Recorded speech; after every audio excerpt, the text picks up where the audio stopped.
Welcome back to Hold the Phone YouTube. Here are our best bets for Saturday, May 31st. Drop a like, drop a comment, and subscribe to the page. Loop, how we feeling?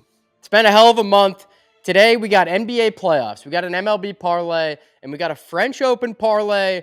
We're 5 for 5, 2 for 2 in parlays. Yesterday hit plus 550. Dude, Let's I stay can't hot. wait to see what the parlay is for the French Open. You haven't missed. We're going to start with the NBA. The Knicks saved us. They gave us at least one more game in this glorious series. We're going to game 6. Back in Indiana. Second elimination game for the Knicks. Can the Pacers seal the deal? Look, the script was in the pudding. You know, we weren't going to go 7 days without playoff basketball. They were going to give us one more game, 2 more days, Saturday, prime time in Indiana. Loop, we've seen this Pacers team thus far. They haven't played with their food much. When they went to Cleveland, they closed it in Cleveland. Last night, they went to New York. They didn't close it. That was a first. Very interesting. Look, I'm worried, however, for the New York Knicks. Me too. Because it kind of felt like, sometimes they're scheduled losses. And that right there, Luke, with the starting lineup, 4 of the 5 guys in single digits, kind of just went through 8 points from Halliburton. I think there might be blood in the water. And I think the New York Knicks might be swimming with the Sharks this Saturday night in Indiana. I'm worried about the Knicks, Loop. This might be belt to ass. It seems like the perfect time for an emotional hedge. We won a game 7. I love the Knicks. I think Pacers -4 just seems too good to be true. So we're going to take the -4. We're going to hope all these voodoo hexes work in our favor. If the Knicks win, great. We get a game 7. If the Pacers cover the 4, great. If the Knicks lose by 4 or less, we'll be very unhappy. We're really setting ourselves up for a middle to break our hearts. It's a win-win, Loop. I am going to unleash the clip, going for a 3rd playoff game in a row on the game pick. Give me guaranteed the Indiana Pacers -4. Give me the Pacers -4. And Loop, hear me out. In Oklahoma City for game 6, not only did I take 8.5, we did 14.5, we did 19.5. Then I thought to myself, I should ladder game 6 or game 5 in New York. I think the Knicks are going to put belt to ass. I didn't. They end up winning by 17. Loop, tonight, not only am I going to take -4, I'll take 9.5. I'll take 14.5. I think it's belt to ass in hopes of a game 7.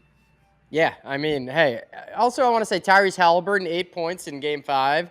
You won't see Jalen Brunson ever having a game like that, okay? I know the guy's great, but you can't lay an egg like that in a game where your team has a chance to go to the final.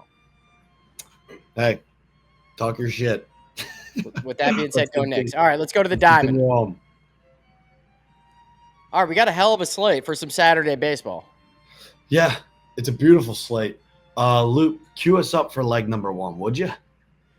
San Francisco Giants. You love them. We're taking them. That's how we're going to start our 3-legger. Do you see Robbie Ray recently? Have you seen that guy's numbers? 7-0. What the hell is going on? I feel like we're turning back the clocks. Like he's back on the Mariners. Robbie Ray. We're down in Miami going against the dog shit Marlins. Here and there they get buzzy, but when you're in a division like the NL West, every game matters. And when you got Robbie Ray on the bump, as of late, they've seen a lot of success with him on the mound. Give us the Giants on the money line, leg number 1. Leg number 2, the biggest series of the weekend. Dodgers, Yankees. It's got all the makings of a World Series. Saturday, everybody in the baseball world is going to have their eyes on this one. Look, I know that you got Max Fried on the bump on a Friday night.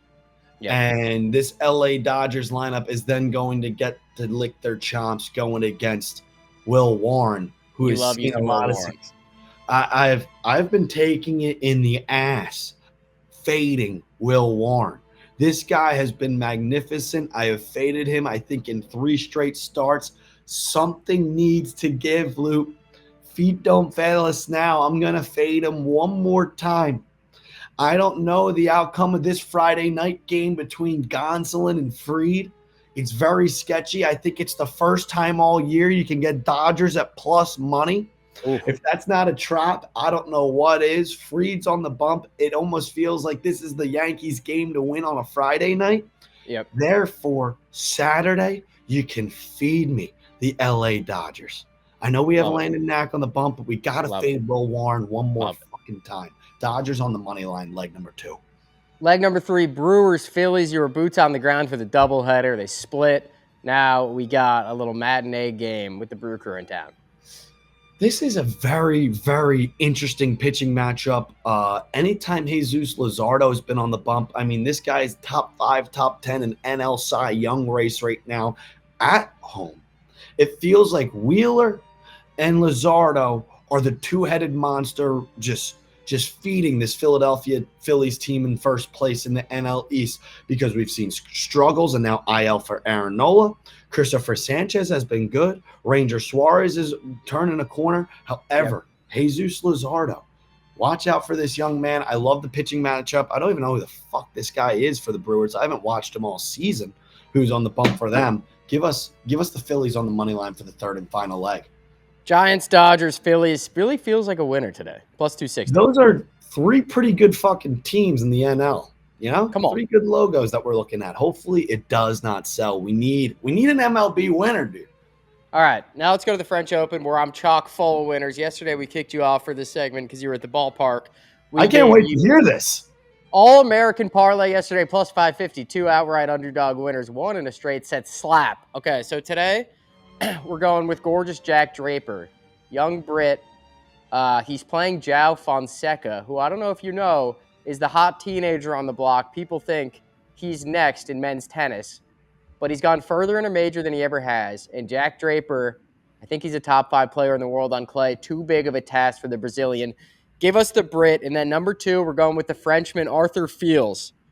He's an underdog in this match, playing Andrei Rublev, the Russian. Fields seems like he loves the moment. If there's ever a time to get a big win, it's today. 2 legs, Draper Fields. It's going to be a hell of a Saturday morning in Paris. Plus 240 odds. We're going for 3 in a row. I've been enlightened.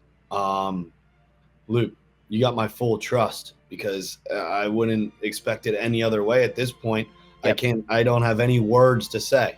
You're dialed, you're locked in. You said you have a winner day 1. You came, you saw, you conquered, then came back day 2 plus 560. Yep. Brought that home.